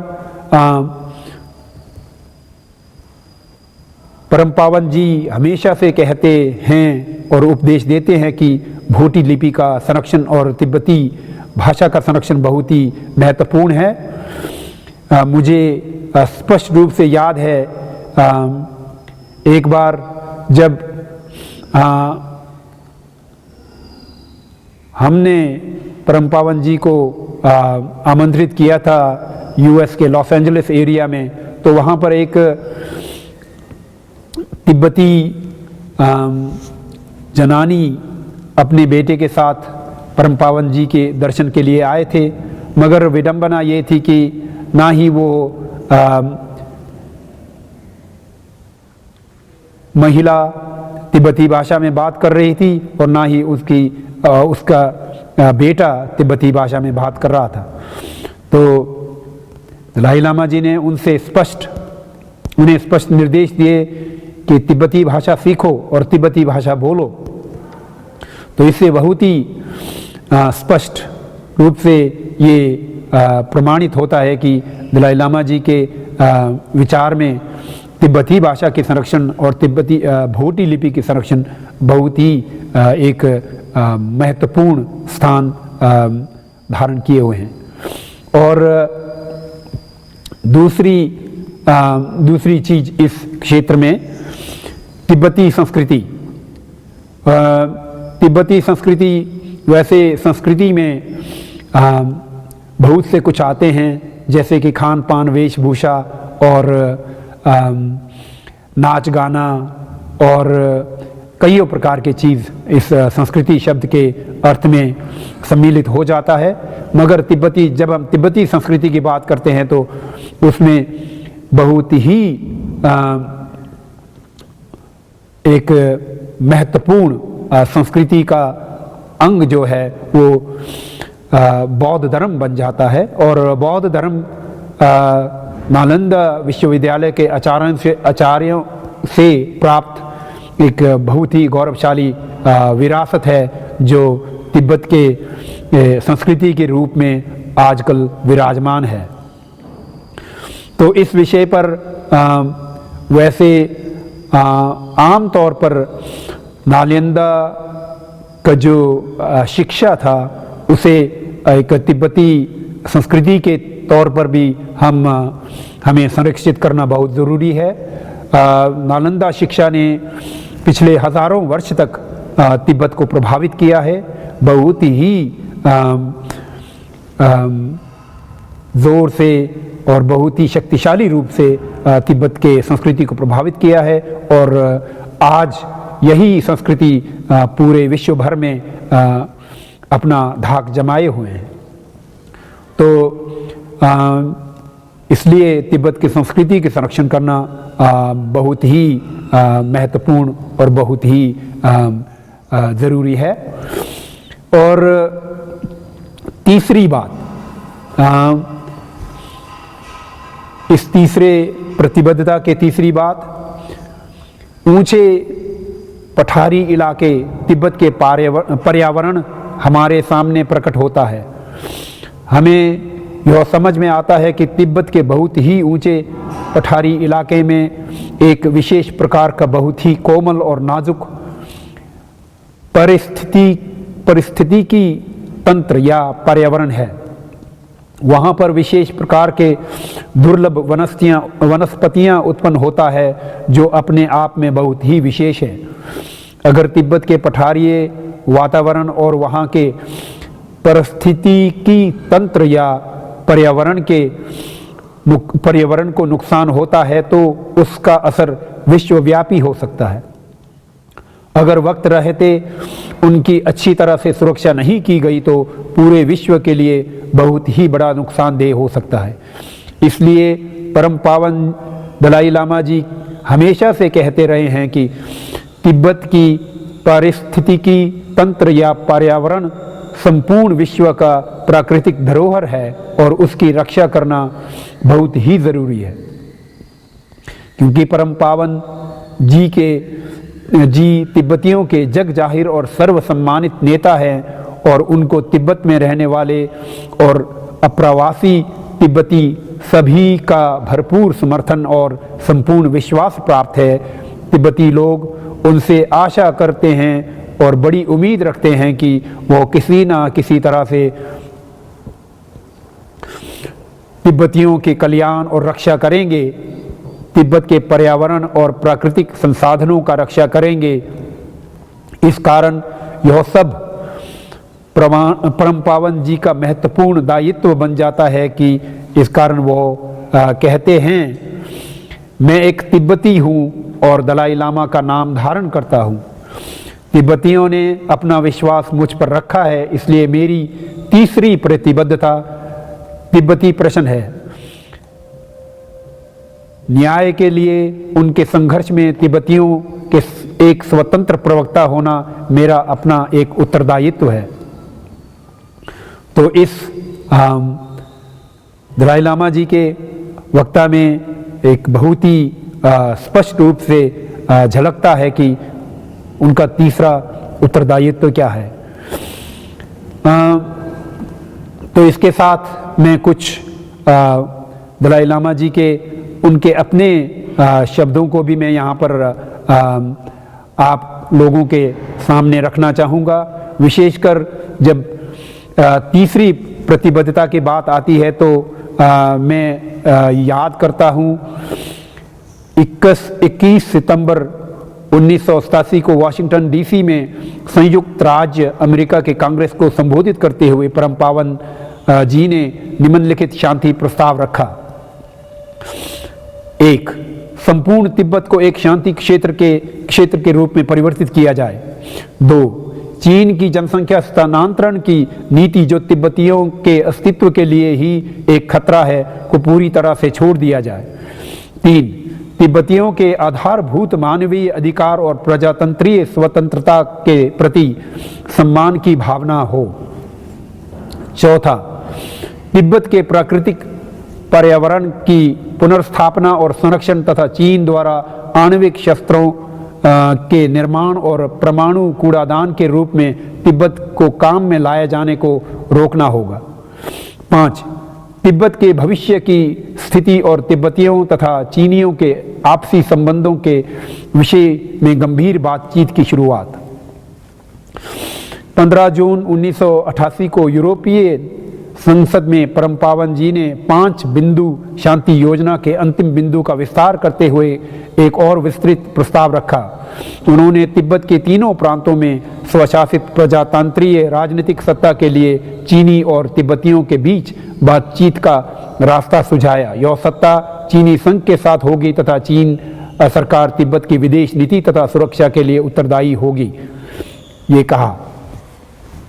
और एक प्रश्न के उत्तर में परम पावन जी कहते हैं, मैं इस बात को लेकर आशावादी बना रहता हूं कि मैं तिब्बत लौटने में सक्षम रहूंगा। चीन बदलने की प्रक्रिया में है। यदि आप आज के चीन की तुलना 10 या 20 वर्ष पहले से करें तो अत्यधिक परिवर्तन आया है। चीन अब एकाकी नहीं है, यह विश्व समुदाय का भाग है। वैश्विक अन्योन्य आश्रित, विशेष रूप से आर्थिक और पर्यावरण के संदर्भ में राष्ट्रों के लिए पृथक बना रहना असंभव है। इसके अतिरिक्त मैं चीन से अलग होने की मांग नहीं कर रहा। मैं अपने मध्यम मार्ग दृष्टिकोण को लेकर प्रतिबद्ध हूँ, जिसके अनुसार तिब्बत चीन के पीपुल्स रिपब्लिक के भीतर रहते हुए एक उच्च स्तरीय स्वशासन अथवा स्वायत्तता का आनंद उठा सकता है। मेरा यह दृढ़ विश्वास है कि यह तिब्बतियों तथा चीनियों दोनों ही के लिए पारस्परिक रूप से हितकारी है। हम तिब्बती चीन की सहायता से तिब्बत का विकास कर सकते हैं और साथ साथ अपनी अनूठी संस्कृति जिसमें आध्यात्मिकता सम्मिलित है और हमारे नाजुक पर्यावरण का संरक्षण कर सकते हैं। तिब्बती समस्या का समाधान सौहार्दपूर्ण ढंग से निकालकर चीन अपनी स्वयं की एकता और स्थिरता में योगदान करने में सक्षम हो सकेगा। और एक दूसरी प्रश्न के उत्तर में वह कहते हैं, 13वें दलाई लामा, उन्होंने विहार के महाविद्यालयों में अध्ययन के स्तरों में बहुत सुधार किया। सच्चे विद्वानों को उन्होंने बहुत प्रोत्साहन किया। उन्होंने लोगों का पूरी तरह से योग्य हुए बिना धार्मिक पदानुक्रम में आगे बढ़ने के लिए, जैसे विहाराधीश बनने इत्यादि की प्रक्रिया लगभग असंभव कर दी थी। इस संबंध में वे बहुत सख्त थे। उन्होंने हजारों भिक्षुओं का अभिषेक भी करवाया। ये उनकी दो मुख्य धार्मिक उपलब्धियां थी। उन्होंने बहुत दीक्षा या व्याख्यान नहीं दिए। अब जहाँ तक देश का संबंध था तो शासन कला को लेकर उनमें महान विचार और सम्मान था। विशेष रूप से दूरस्थ प्रांतों से संबंध में उन्हें किस प्रकार शासित किया जाना चाहिए इत्यादि।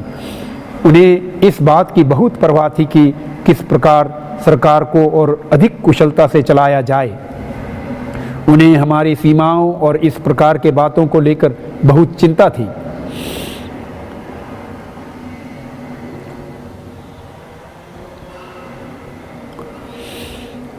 और एक दूसरे प्रश्न के उत्तर में परम पावन जी कहते हैं, यह बहुत सहायक है। इस भूमिका के माध्यम से मैं लोगों को काफ़ी लाभ पहुंचा सकता हूं, अतः मुझे यह प्रिय है। मैं इसके साथ अपनत्व अनुभव करता हूं।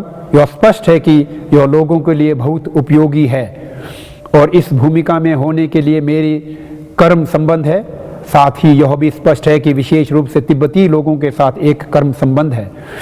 अब आप देखें कि आप सोच सकते हैं कि इन परिस्थितियों में मैं बहुत भाग्यवान हूँ। यद्यपि भाग्य शब्द के पीछे वास्तविक हेतु तथा कारण हैं। इस भूमिका को स्वीकार करने में मेरी क्षमता का कर्म बल है और साथ ही मेरी इच्छा का भी बल है।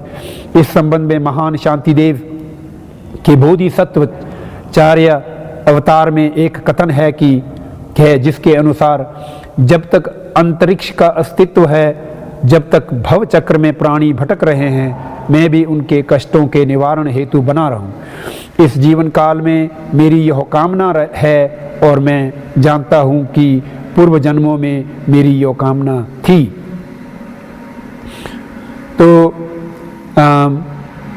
तो इन्हीं शब्दों के साथ अब मैं अंत में यह कहना चाहूँगा कि परम पावन दलाई लामा जी के बहुत सारे महत्वपूर्ण विचार हैं और उन सब विचारों में अति महत्वपूर्ण विचारों को जब अलग से प्रस्तुत किया जाता है तो 4 प्रतिबद्धताएं उभर कर सामने आते हैं और उनमें से विशेषकर यह तीसरी प्रतिबद्धता जो तिब्बती भाषा, भोटी लिपि, संस्कृति तथा भारत के नालंदा विश्वविद्यालय के आचार्यों से प्राप्त गौरवशाली विरासत को संरक्षित करने एवं तिब्बत के प्राकृतिक पर्यावरण के संरक्षण करने के लिए हम सब को भरपूर कोशिश करनी चाहिए। मैं आप सब से उम्मीद और अनुरोध करता हूं कि हम सब मिलकर परम पावन जी के इन प्रतिबद्धताओं पर काम करने के लिए आगे बढ़े। परम पावन दलाई लामा जी के स्वास्थ्य और दीर्घायु के लिए मैं समस्त बौद्धों और बोधिसत्वों से प्रार्थना करता हूँ और इसी के साथ मैं आप सबको धन्यवाद करता हूँ। हमारे आज की आखिरी वक्ता श्री कैलाश बौद्ध जी हैं। श्री कैलाश जी परम पावन दलाई लामा जी की चौथी प्रतिबद्धता भारत के प्राचीन नालंदा परंपरा को पुनर्जीवित करने के विषय पर अपनी बातें रखेंगे। आप परम पावन दलाई लामा जी के आधिकारिक हिंदी अनुवादक हैं। नमो तस् भगवतो अरहतो सम्मा सम्बुद्धस्स। नमो तस् भगवतो अरहतो सम्मा सम्बुद्धस्स। नमो तस् भगवतो अरहतो सम्मा सम्बुद्धस्स। तो प्रमुख जो मैं चौथी अब उनकी प्रतिबद्धता है उस पर आना चाहूँगा। ये बहुत ज़्यादा भारतीयों के लोगों के लिए, विश्व के लोगों के लिए महत्वपूर्ण बन जाती है। इतना शायद कार्य जब से बाद के अब देखा जाए तो कई हजारों वर्षों का जो गैप हो गया, इतना परम पावन जो प्रयास कर रहे हैं उतना नहीं है कि जो प्राचीन भारतीय विद्या है उसको पुनर्जीवित करना है। तो प्राचीन भारतीय विद्या लोग अलग अलग तरीके से समझ सकते हैं, समझ लेते हैं। कभी कभी कोई अपने जो जिस पंथ का है उस हिसाब से समझ लेता है। अगर बौद्ध होगा कहेगा कि बौद्ध धर्म को बढ़ाने की बात है, कोई हिंदू पंथ का होगा तो कहेगा वेद और इनको शायद करने की होगी। ऐसी बात नहीं है। इसमें प्राचीन विद्या के बारे में हमें अच्छी तरह समझना चाहिए कि वो अक्सर क्या कहते हैं। अगर बौद्ध धर्म की बात होगी, हिंदू धर्म की बात होगी, इस्लाम की होगी तो सभी लोग तो नहीं आ सकते हैं। वो एक व्यक्ति या कहते हैं वो धर्म जो विशेष के लोग ही उसमें सम्मिलित हो सकते हैं, उसका पुनर्जीवित कर सकते हैं। यहाँ पर प्राचीन जो विद्या है तो उसका अर्थ है कि हमारी जो अहिंसा है, समत है, विपश्यना है, जो मनोविज्ञान है, खासकर बौद्ध मनोविज्ञान, इन पर जोर देते हैं। और इसमें बहुत सारी चीज़ें सम्मिलित हो जाती हैं। जो अहिंसा के सिद्धांत है भारत में, जो समुद्र विपश्यना का है, ये तो भगवान बुद्ध से पहले भी था, ये इस देश में था। गुरुजी अक्सर कहते हैं कि ये तो भारत की एक प्रकार से सभ्यता रही है, ये आप लोगों की सभ्यता है, ये कहीं से बाहर से नहीं आया। लोग आप के लोग इस भूमि से, भारतवर्ष को आर्य भूमि कहा गया, तो आर्य भूमि लोगों ने जो भी आर्य बने, जो भी बुद्ध बने, जो भी संत हुए, जो भी योगी हुए, उन्होंने क्या किया? समत विपश्यना का अभ्यास किया। उन्होंने इनका अभ्यास किया, परीक्षण किया, सिद्ध किया, तभी तो लोग सिद्ध पुरुष कहे जाते हैं। और उन्होंने क्या सिद्ध किया? तो इस चीज़ को आप देखें। और जब बौद्ध धर्म के थोड़ा सा अगर हम बात उसमें लेकर के अगर कहें तो मनोविज्ञान जो कि है बहुत ज़्यादा स्पष्ट तौर पर, ऐसा नहीं कि केवल और केवल बौद्ध धर्म की बात हो, ऐसी नहीं है, इसमें कहीं ज़्यादा स्पष्टता है। ऐसा परम पावन जी हमेशा कहते हैं कि इसको बहुत ही अच्छी तरह से, खास करके आप देखेंगे, अब धर्म के विषय को भी मैं जाकर के देखेंगे तो हमारे जो भी हमारे अंदर जो विकार आते हैं हमारे मन से आते हैं। जो भी हम परेशान होते हैं, दुखी होते हैं, मन से होते हैं। तो मन से जब परेशान जब हो रहे हैं तो मन में जो परेशान करने वाले भी फैक्टर होते हैं, किस वजह से हमें विचलन होती है, तो ये चीज़ें जाननी चाहिए। उसको ठीक करना अगर है तो उसका जो हमारे ध्यान की विधियां हैं, हमारे समत की व्यवस्था है, जो उसको हम जो कि एक प्रकार से विपश्यना के तौर पर उसको देखें, इन चीज़ों से ही जाकर के अपना मन जो है संतुलित हो सकता है। और यहाँ कोई धर्म की बात नहीं, ना मैं तो कोई धर्म चर्चा कर रहा हूँ, ऐसी बात नहीं है। तो जो परंपरा के बारे में जो चौथा उनकी जो प्रतिबद्धता है कि जो खास करके नालंदा से जुड़ी हुई उनकी बात है, जो प्राचीन विद्या हमारी नालंदा से जुड़ी हुई है, जिसमें सूत्रों का, जो शास्त्रों का जो अध्ययन होता था, तो वो भी अपने तर्क के माध्यम से, शास्त्रार्थ के द्वारा, ऐसा ही नहीं कि मान लिया जाए। तो वो भी, और जो आचार्य लोग वहाँ से हुए हैं, नागार्जुन हुए, शांतिदेव, शांति रक्षित इत्यादि बहुत सारे प्रमुख रूप से 17 विद्वानों का जिक्र किया जाता है। तो उनकी परंपरा को देखें, उन्होंने इस परंपरा को लेकर के आगे बढ़े, इस नालंदा परंपरा को आगे लेकर के बढ़े, उनको उन्होंने समझा, जाना। तो देख सकते हैं कि वाकई एक जो अवधर्म के विषय हैं, जो हमारे चित्त चैतस्य के विषय हैं, उनको गंभीरता से एक एक करके, एक एक परीक्षण करके कि अमुक चीज़ जो अगर हमें आ रही है, परेशानी आ रही है, हमारे मन में जो विकार आ रहे हैं वो किस प्रकार से, कैसे हैं, तो वहाँ के विद्वान लोगों ने अच्छी तरह से उसका परीक्षण किया, उसको अच्छी तरह से समझे। और आज के समय में भी, और फिर उसके अलावा हाँ ये ज़रूरी जानना चाहिए कि जो शून्यता का जो दर्शन है, तो इसको भी बड़ा अच्छी तरह से परम पावन जी ने उसको रिलेट करते हैं।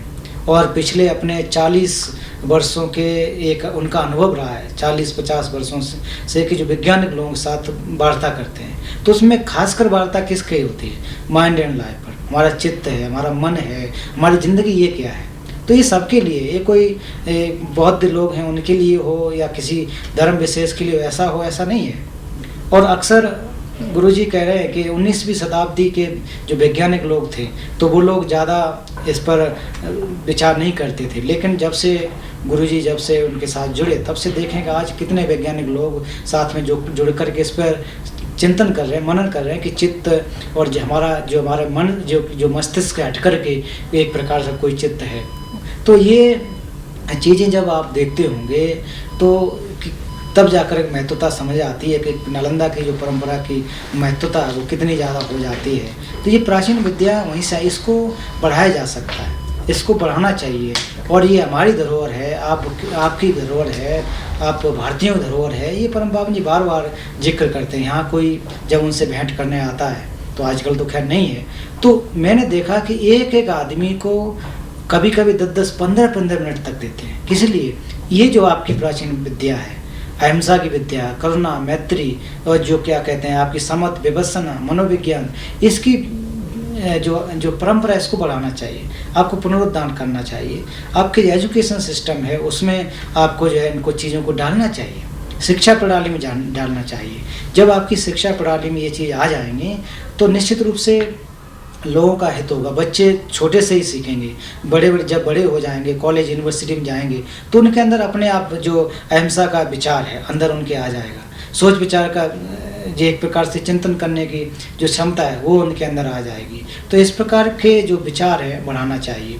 और एक जो क्वांटम फिजिक्स की आज जो बात करते हैं तो क्वांटम फिजिक्स के बारे में परम पावन यही कहते हैं कि हालांकि जो ये हमारी व्यवस्था है ये कोई नई नहीं है। आधुनिक विज्ञान में या वैज्ञानिक जो विश्व है उसमें एक नई तरीके से है, लेकिन भारत में तो 2500 वर्ष पहले नागार्जुन ने किया, भगवान बुद्ध ने इस व्यवस्था को दे दिया। उन्होंने तो बता ही दिया कि जिन चीज़ों को आप देख रहे हैं वो वैसे भी नहीं होती जैसे आपको दिखाई देते हैं। उसमें देखने में और वास्तविकता में बहुत बड़ा फर्क है। इसी को तो हमारे जो बौद्ध विज्ञान के अनुसार भी कहा जाता है, आधुनिक विज्ञान के अनुसार भी कहते हैं। हम लोग वो लोग आजकल के जो औजार माइक्रोसॉफ्ट क्या इसको उसके द्वारा अपना सिद्ध करते हैं। हमारे जो देखें तो बहुत पहले ही हो चुका, लोगों ने अपने मानसिक उसके हिसाब से परीक्षण करके सिद्ध कर दिया।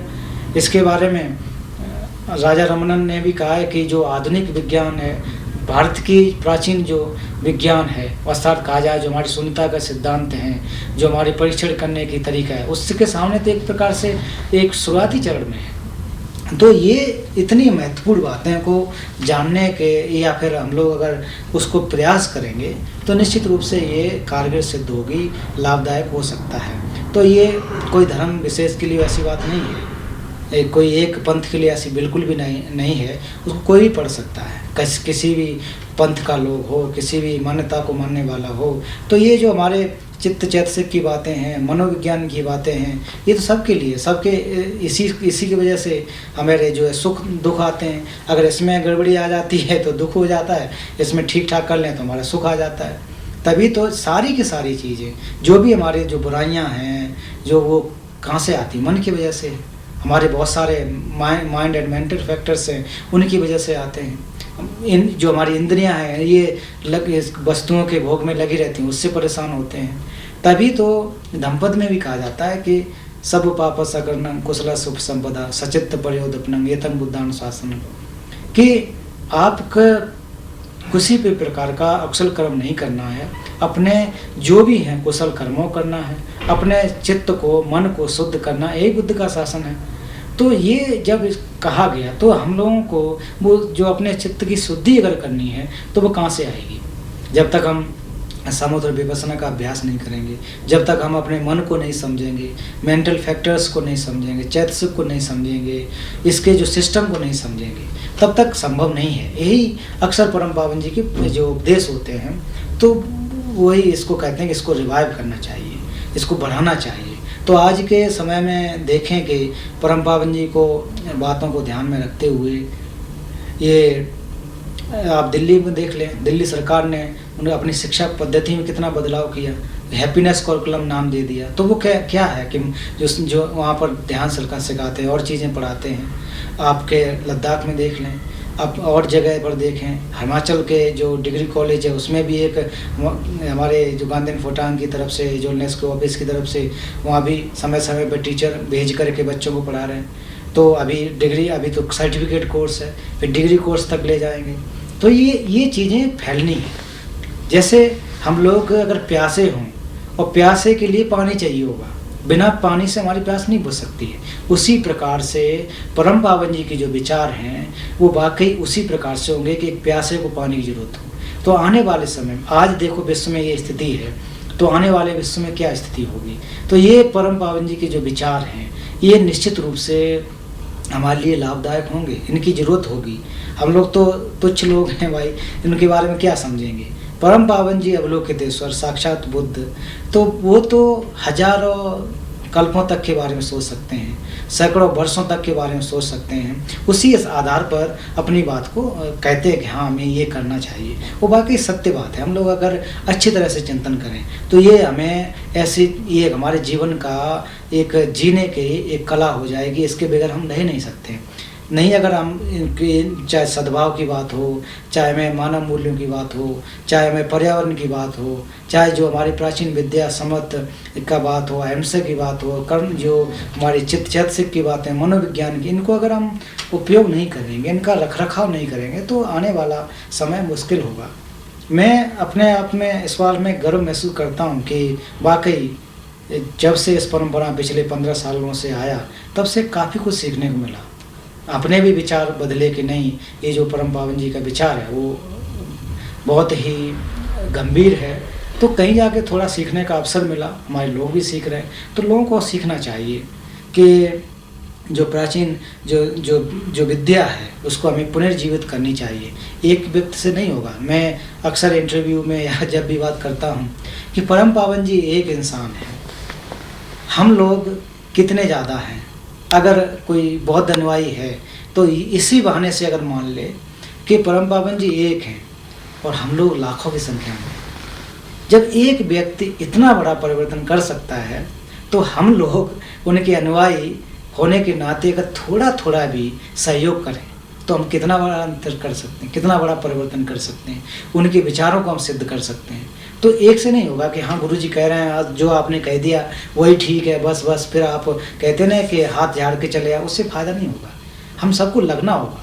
अगर वो 99% कर रहे हैं तो हम 1% तो कर सकते हैं, कोशिश कर सकते हैं। कोशिश से सफल हो जाए तो ठीक है, नहीं हो तो ठीक है, आप प्रयास तो करना चाहिए।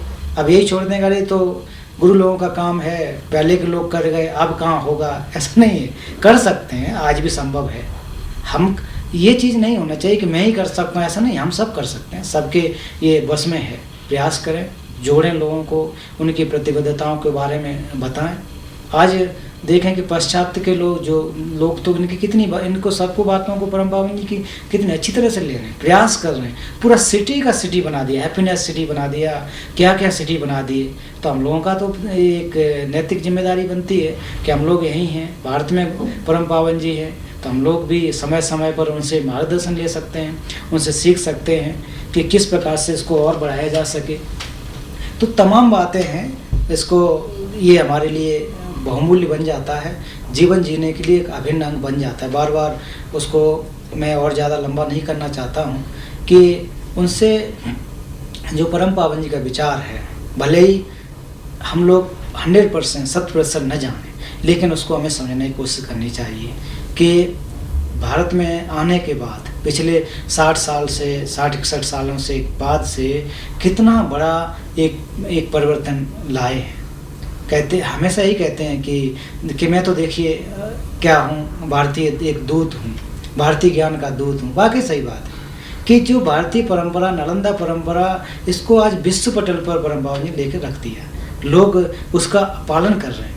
तो हम लोगों की एक जिम्मेदारी, खासकर मैं अपने भारतीय भाई बहनों से, जो हमारे हिमाचल माफ़ करिएगा, जो हिमालयन क्षेत्र के लोग हैं, चाहे लद्दाख से लेकर अरुणाचल तक, जो आप लोग परंपरा से मानते आ रहे हैं, हम सभी लोग जो बौद्ध अपने आप को कहते हैं तो मानते आ रहे हैं, तो निश्चित रूप से मानना अब तो ठीक है, मानते आ रहे बढ़िया, अब उसको हमें इम्प्लीमेंट करना है, उसको पालन करना है, आत्मसात करना है। जो भी कर रहा है अच्छी बात है, लेकिन और उस पर हमें जोर दे करके कार्य करने की आवश्यकता है। उनके जो विचार हैं उन्होंने शुरुआत कर दी। एक और उदाहरण देकर के मैं बात समाप्त करना चाहूँगा कि आप सबने बरगद का पेड़ तो जरूर देखा होगा। बरगद का पेड़ बहुत ही विशाल होता है, जिसके नीचे हजारों लाखों जीव जंतु रह सकते हैं, जानवर रह सकते हैं, हम लोग रह सकते हैं। लेकिन आप कभी उसके बीज के बारे में सोचा? बीज इतना छोटा होता है कि हमारे नाखून पर या सुई के नोक पर आ जाता है, इतना छोटा बीज होता है। तो छोटे से बीज ने इतना विशाल का वृक्ष बना दिया, कई लाखों मतलब कई लोगों के लिए कई वर्षों तक के लिए उसको लाभदायक हो गया। तो हम लोग में भी क्षमता है, हमारे अंदर भी क्षमता है, सबके अंदर क्षमता है। उस बीज को हम लोग को रखे नहीं रहना है, उसको खाद पानी डालना है, उसमें खाद पानी रख रखाव करके उसको बड़ा करना है। तो जो परम पावन जी का ज्ञान हम लोगों को मिला हुआ है, जो हमारी संस्कृति है, उसको हमें रखे नहीं रहना, उसको बढ़ाना है, लोगों में देना है, 1 से 2, 2 से 4 और चाहे 100 फिर 1000। तो यही गुरु जी कहते हैं कि बांटना है। आप रखे रहोगे फ़ायदा नहीं होगा, तो आपको बांटना है, लोगों में देना है। तो ये चीज़ों को ध्यान देना ही है कि हमें जो प्राचीन नालंदा की जो परंपरा है उसको अच्छी तरह से समझें, उसमें ज़्यादा से ज़्यादा सहभागिता होनी चाहिए, अपने अपने स्तर पे बात करें। उसमें कोई धर्म विशेष की बात बिल्कुल नहीं है। अगर कोई कोई धर्म को पढ़ना ही चाह रहा है तो उसमें कोई भी आ सकता है। ऐसा नहीं है कि केवल बौद्ध धर्म का ही लोग हो। उसमें तो देखो, आप साउथ में देख लीजिए, हमारे यहाँ धर्मशाला में भी इंस्टीट्यूट हैं, यहाँ पर भी देख लीजिए, अन्य अन्य देशों के लोग पढ़ने आ रहे हैं, लड़का लड़कियाँ युवा युवतियाँ पढ़ने आ रहे हैं, भिक्षु भिक्षुणी पढ़ रहे हैं, साथ साथ पढ़ रहे, इसी परंपरा को लेकर चल रहे हैं। तो लेकिन जब हम अपने भारतीयों की बात करते हैं तो कहीं ना कहीं लगता है कि और आना चाहिए। उसमें नगण्य लोग हैं, बहुत ही इक्का दुक्का लोग हैं, तो इससे रख रखाव कैसे होगा, हम पुनर्जीवित कैसे कर सकते हैं? उसके लिए ज़्यादा से ज़्यादा लोगों को आने की आवश्यकता है। और परम पावन जी के जो शुरुआत उन्होंने की है, जो उसका पुनरुद्धार करने की जो व्यवस्था की है, उसको हमें करना चाहिए। तो यहीं पर मैं अपनी बात को समाप्त करने की कोशिश करूंगा, क्योंकि विषय हालांकि बहुत बड़ा है और वक्त की भी अपनी एक महिमा होती है। तो निश्चित रूप से ये जो विचार हैं, परम पावन जी के विचार जनों जनों तक फैलें, लोगों तक फैलें, कल्पों तक बने रहें और परम पावन जी दीर्घायु को प्राप्त हों। ज़्यादा से ज़्यादा हम लोगों का मार्गदर्शन करते रहें, जीवधारियों का हित करते रहें, हजारों वर्षों तक आप जीवित रहें, दीर्घायु को प्राप्त हों। साधु साधु साधु।